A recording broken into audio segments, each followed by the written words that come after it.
Hello friends, welcome to nursing academy. तो आज हम लोग बात करने जा रहे हैं एनीमिया इन प्रेगनेंसी के बारे में।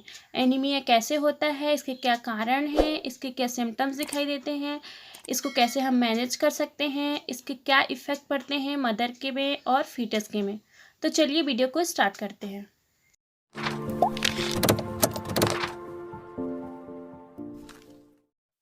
तो हम लोग सबसे पहले इंट्रोडक्शन से स्टार्ट करते हैं।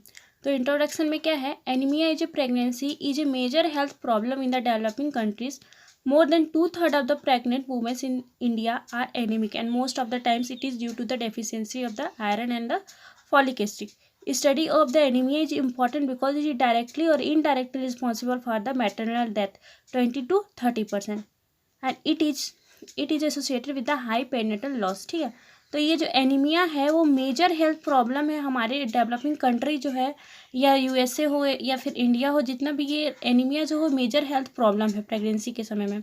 और ये जो 2/3 जो होता है प्रेग्नेंट वुमेंस में कॉज करता है, एनीमिया होता है। और ये क्यों होता है, इसका कारण क्या है, क्योंकि ये deficiency of iron and folic acid, ठीक है, इन दो चीज़ों की कमी के कारण एनीमिया हो जाता है। और इस स्टडी में पाया गया है कि anaemia is important because it directly या इनडायरेक्टली रिस्पॉन्सिबल, क्योंकि ये डायरेक्टली और इनडायरेक्टली दोनों तरीके से इफेक्ट इसमें डालता है। मैटरनल डेथ होता है, 20 to 30% जो डेथ होता है वो एनीमिया के कारण होता है प्रेगनेंसी में, ठीक है। और ये जो होता है इसी के कारण क्या होता है, हाई पेरिनेटल लॉस होता है, मतलब पेरिनेटल डेथ भी हो सकता है। तो ये था हमारा इंट्रोडक्शन। देन हम देखेंगे कि एनीमिया का डेफिनेशन देखते हैं। तो एनीमिया क्या है, anaemia in pregnancy is defined as a haemoglobin level below 11 gram per DL according to WHO के अकॉर्डिंग क्या है कि एनीमिया कब होगा प्रेगनेंसी में, जब हीमोग्लोबिन का लेवल 11 ग्राम पर डीएल से कम हो जाएगा। देन हम इसके बाद देखते हैं आयरन रिक्वायरमेंट इन प्रेगनेंसी। तो आयरन का रिक्वायरमेंट कितना हो जाता है प्रेगनेंसी में।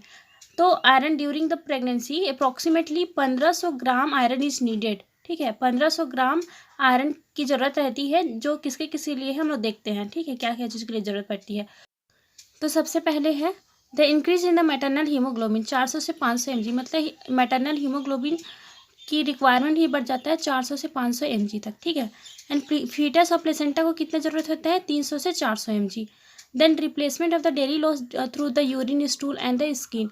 तो जो यूरिन, स्टूल और स्किन के थ्रू भी क्या होता है, आयरन लॉस होता है, जैसे कि 250 mg लॉस होता है, तो उसको भी रिप्लेसमेंट किया जाता है।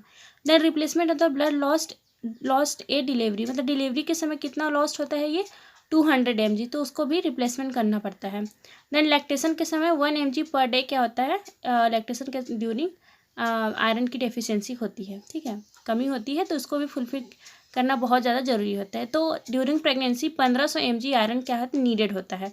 तो ये सब के लिए नीडेड होता है, जो मैं अभी आप लोग को बताई। देन देखते हैं क्लासिफिकेशन ऑफ एनीमिया। तो ये दो टाइप्स के होते हैं, पहला है पैथोलॉजिकल एनीमिया, देन दूसरा है फिजियोलॉजिकल एनीमिया इन प्रेगनेंसी। तो पहला हम देखेंगे पैथोलॉजिकल एनीमिया, उसके अंडर में 4 टाइप्स के आते हैं। तो इसमें पहला है न्यूट्रिशनल एनीमिया, देन सेकंड है ब्लड लॉस एनीमिया, जिसको हम हेमोरेजिक एनीमिया भी कहते हैं, देन थर्ड है हेमोलाइटिक एनीमिया, देन फोर्थ है अदर एग्जाम्पल जैसे कि एप्लास्टिक एनीमिया। तो सबसे पहले हम देखेंगे न्यूट्रिशन एनीमिया, उसके अंडर में और कितने आते हैं, इसके अंडर में और 4 आते हैं। तो सबसे पहला है iron deficiency anaemia, then folic acid deficiency anaemia, then protein deficiency anaemia, then fourth है विटामिन B12 डेफिशिएंसी एनीमिया, ठीक है, ये न्यूट्रिशनल एनीमिया के अंडर में आता है। देन सेकंड देखेंगे ब्लड लॉस या फिर हेमोरेजिक एनीमिया। तो इसमें पहला है ब्लीडिंग ड्यूरिंग द प्रेगनेंसी, बहुत ज़्यादा ब्लीडिंग होता है ड्यूरिंग प्रेगनेंसी, तो उसके कारण एनीमिया हो सकता है। देन सेकंड है हुकवर्म इन्फेक्शन। तो हुकवर्म इन्फेक्शन के कारण क्या होता है, जो हुकवर्म रहता है वो ब्लड को इंजेस्ट कर देता है या इरिथ्रोसाइट को रप्चर कर देता है, जिसके कारण डेफिशिएंसी हो जाता है रेड ब्लड सेल का, ठीक है।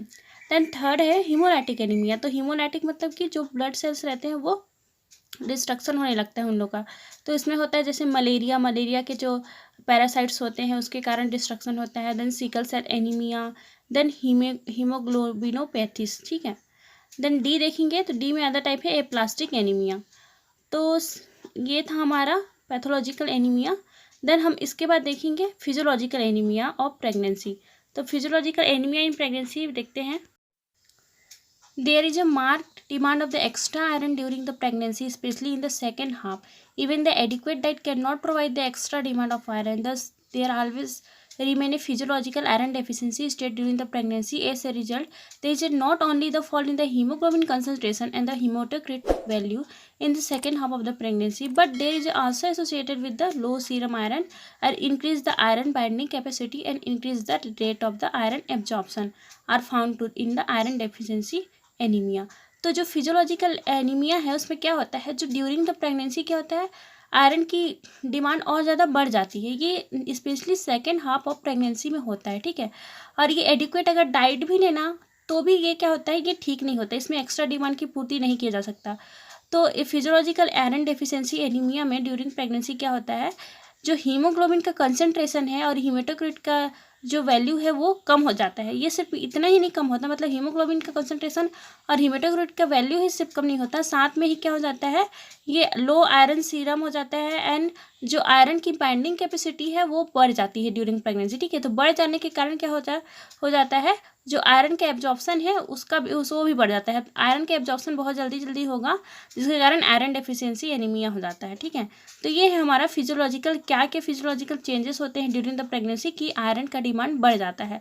तो मेनली यही है कि जो एब्जॉर्प्शन है आयरन का वो बहुत ज़्यादा इंक्रीज हो जाता है, क्योंकि बाइंडिंग कैपेसिटी इंक्रीज हो जाने के कारण ये आयरन डेफिशिएंसी एनीमिया हो जाता है। ये mainly second half of pregnancy में होता है। देन हम देखेंगे causes of the increase prevalence of the anaemia during the pregnancy. देखते हैं कि क्या क्या इसके कॉजेस है जो कि एनीमिया को प्रिविलेंस को बहुत ज़्यादा बढ़ा देता है ड्यूरिंग द प्रेगनेंसी। तो सबसे पहले हम लोग इसमें 4 पॉइंट्स हैं। तो पहला है increase demand of the iron, मतलब आयरन का डिमांड बहुत ज़्यादा बढ़ जाता है उसके कारण। देन सेकेंड है diminished intake of the iron, then disturb metabolism, then pre pregnant health status, ठीक है। तो पहला हम देखेंगे इंक्रीज डिमांड ऑफ आयरन, मतलब आयरन का डिमांड ड्यूरिंग द प्रेगनेंसी क्या हो जाता है, बढ़ जाता है। तो ये कितना बढ़ता है, ये 18 से 20 mg ऑफ आयरन जो होता है वो उससे ज़्यादा जो है बढ़ जाता है, ठीक है। एंड एब्जॉर्प्शन भी रहता है वो भी बढ़ जाता है, 20% बढ़ जाता है इसमें ड्यूरिंग द प्रेगनेंसी, ठीक है। तो इंक्रीज डिमांड ऑफ आयरन ये हुआ। देन है डिमिनिश्ड इनटेक ऑफ आयरन, तो आयरन का अगर डिमिनिश्ड इनटेक करेंगे, मतलब कम अमाउंट में उसका इनटेक करेंगे, तो उसके कारण भी एनीमिया हो सकता है। तो इसमें है जैसे कि लो सोशियो इकोनॉमिक कंडीशन है, या फिर डाइटिक हैबिट है, या फिर लॉस ऑफ एपेटाइट है, या वॉमिटिंग हो रहा है प्रेगनेंसी के समय। तो ये सब कॉजेस होते हैं कि जो प्रेग्नेंट वुमेंस रहती है वो इनटेक नहीं कर पाती है आयरन का, जिसके कारण क्या हो जाता है, एनीमिया हो जाता है। देन देखेंगे डिस्टर्ब मेटाबॉलिज्म। तो इसमें क्या होता है, जो मेटाबॉलिज्म रहता है ड्यूरिंग द प्रेगनेंसी वो डिस्टर्ब हो जाता है। क्यों? क्योंकि इसका एब्जॉर्प्शन जो है फॉल्टी एब्जॉर्प्शन होता है। क्योंकि जो प्रेगनेंसी के समय क्या होता है, ये प्रेगनेंसी के समय इरिथ्रोपोएटिक जो फंक्शन होता है बोन मेरो में, मतलब इरिथ्रोसाइट्स का बनने वाला जो प्रोसेस होता है उसको डिप्रेस कर देता है प्रेगनेंसी। तो उसके कारण क्या हो जाता है, एब्जॉर्प्शन भी अच्छे से नहीं हो जाता और नहीं हो पाता, और आरबीसी का प्रोडक्शन भी अच्छे से नहीं हो पाता, जिसके कारण एनीमिया हो सकता है। और इसका अदर कॉज जैसे कि इन्फेक्शन भी इंटरफेयर करता है इरिथ्रोपोएटिक फंक्शन को, ठीक है। मतलब जो इरिथ्रोसाइट का फॉर्मेशन होता है वो अच्छे से नहीं हो पाता इन्फेक्शन के कारण। तो ये 2 कारण थे डिस्टर्ब मेटाबॉलिज्म में। देन हम देखेंगे फोर्थ है प्री प्रेग्नेंट हेल्थ स्टेटस।